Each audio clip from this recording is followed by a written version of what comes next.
Γιωχάννα 2016 Freestyle Challenge. Προκαλώ Πάπη, Τακάση και Μουρίκι.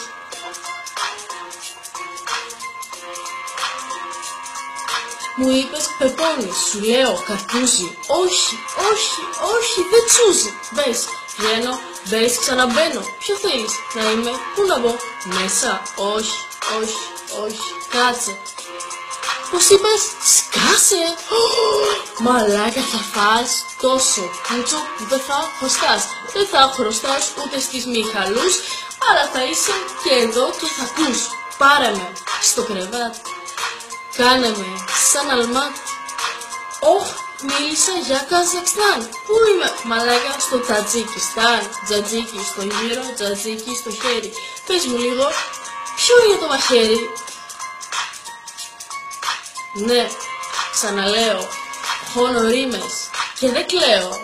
Είμαι μπάντας, είμαι νίγκα και έχω δόντι, κοπτήρα. Εσύ που με έλεγες να δαγκώσω, τι, πώς, είχα μασελάκι, σου πήρα και παιδάκι και κάναμε μωράκι. Δεν σου λέω, το ξέρω πως μέσα μου πάντα θα κλαίω, θα λέω, μωρό μου, καριόλα μου πήρες το γκομενάκι, πάρτα, πάρτα, πάρε και ένα μουνάκι. Το ξυρίζω, το ξυρίζεις, δεν ξυρίζω, δεν γνωρίζεις. Και τι, νομίζεις πως θα κολλήσω, θα σε ξανασυναντήσω.